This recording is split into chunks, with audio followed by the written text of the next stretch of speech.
Hello what's up दोस्तों, कैसे हैं आप सभी का फिर से एक बार स्वागत है आपके अपने चैनल में करियर भाई में। दोस्तों, बात आज कर रहे हैं कि आप एमकॉम करने के बाद आपको कौन सी जॉब अपॉर्चुनिटीज़ वहां पर मौजूद होंगी। अब खैर, एमकॉम करने के बाद आपको जॉब अपॉर्चुनिटीज़ क्या मिल सकती हैं इसके बारे में मैं तो आपको बता ही दूंगा।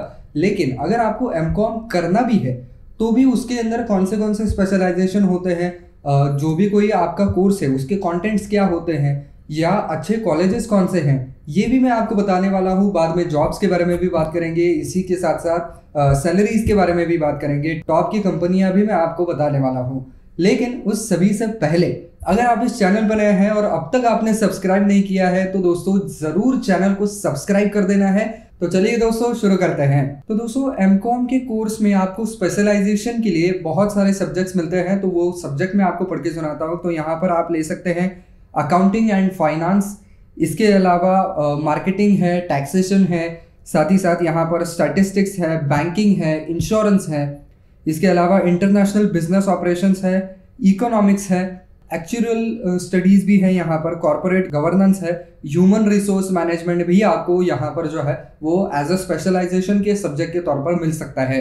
अब कोर्स के अंदर कंटेंट क्या होते हैं, यानी कि कौन से कोर विषय आपको सिखाए जाते हैं, तो यहाँ पर आपको अकाउंटेंसी सबसे मेन सिखाई जाती है, उसके बाद फाइनेंस सिखाएंगे, बैंकिंग सिखाएंगे, बिजनेस स्टडीज होती है, इकोनॉमिक्स है, मैथमेटिक्स है, इसके अलावा स्टैटिस्टिक्स आप पढ़ सकते हैं, मार्केटिंग है, और साथ ही साथ मैनेजमेंट स्टडीज भी इसी कोर्स का एक हिस्सा होता है। तो दोस्तों, ये सारी चीज़ें जो है वो आपको एमकॉम के कोर्स के दौरान सिखाई जाएंगी।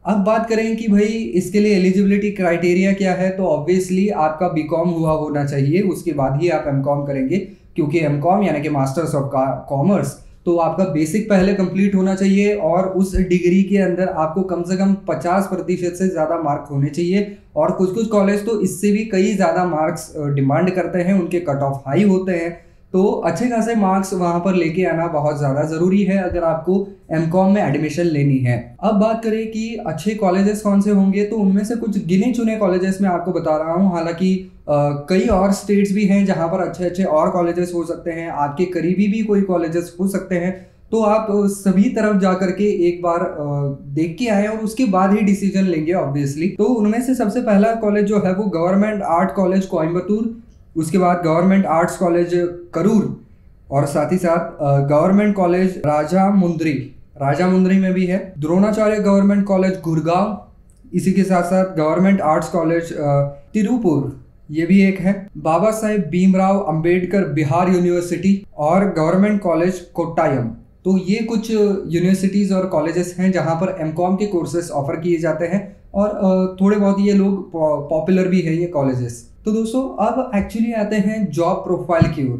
तो जॉब प्रोफाइल यानी कि कौन से स्कोप है, कहाँ कहाँ पर आप जा सकते हैं। तो देखिए, सबसे पहली बात तो आप प्राइवेट सेक्टर में भी जा सकते हैं या गवर्नमेंट सेक्टर में भी जा सकते हैं। प्राइवेट सेक्टर के बैंक में जा सकते हैं या गवर्नमेंट सेक्टर के भी बैंक में जा सकते हैं, जैसे कि पीएनबी, एसबीआई, या प्राइवेट सेक्टर में जा रहे हैं तो आईसीआईसीआई, स्टैंडर्ड चार्टर्ड, ऐसे बैंक्स में भी आप जा सकते हैं। इसके अलावा अगर आप यूजीसी का सेट नेट की एग्जाम क्लियर करते हैं तो आप एज अ प्रोफेसर के तौर पर भी यहाँ पर लग सकते हैं। इसके अलावा अगर मैं जॉब प्रोफाइल्स की बात करूँ तो आप असिस्टेंट अकाउंटेंट के तौर पर काम कर सकते हैं, अकाउंटेंट के तौर पर काम कर सकते हैं, सीनियर अकाउंट एग्जीक्यूटिव के तौर पर काम कर सकते हैं, कैशियर है, पर्सनल फाइनेंस कंसल्टेंट की नौकरी भी आप पा सकते हैं, बिजनेस कंसल्टेंट है, टीचर्स या लेक्चरर तो आप बन ही सकते हैं अगर यूजीसी का सेट नेट आप क्लियर करते हैं तो, एग्जीक्यूटिव असिस्टेंट है, एग्जीक्यूटिव एनालिस्ट भी है, इसके अलावा फाइनेंशियल एनालिस्ट है, बिजनेस एनालिस्ट है, कॉर्पोरेट एनालिस्ट है, इन्वेस्टमेंट बैंकर है, मार्केटिंग मैनेजर है, फाइनेंस मैनेजर है,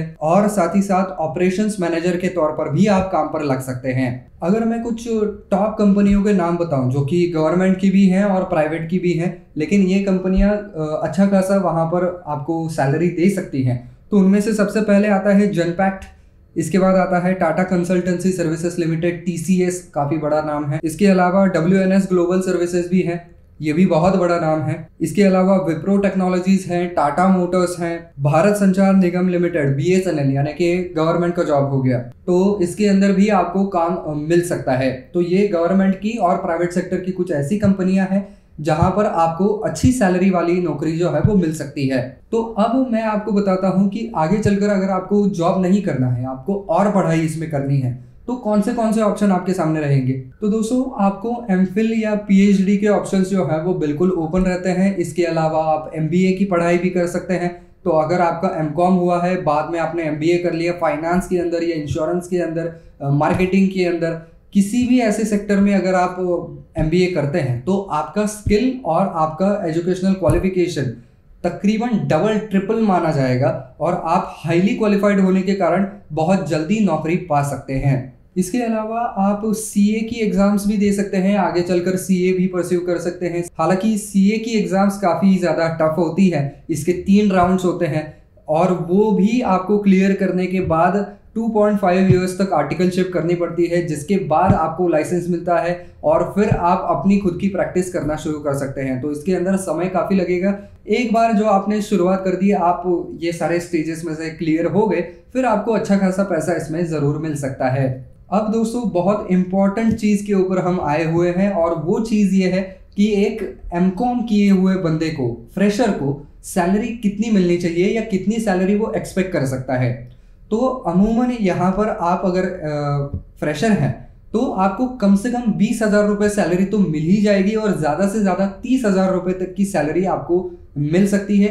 आगे आगे जैसे जैसे आपका एक्सपीरियंस बढ़ता जाएगा, जितने ज़्यादा साल आप काम करेंगे, जितनी आपकी एक्सपर्टीज़ बढ़ेंगी, उतना उतना आपका जो है वो पे स्केल भी बढ़ता चला जाएगा और फिर आगे चलकर वो 1 लाख के करीब भी पहुंच सकता है पर मंथ। तो ये इनका जो है वो एक ग्राफ होता है सैलरी का। तो बस दोस्तों आज के वीडियो में इतना ही। आई होप ये वीडियो आपको पसंद आया होगा, काम का लगा होगा। तो दोस्तों अगर आपको वीडियो पसंद आया है तो वीडियो को लाइक करना बिल्कुल ना भूलें।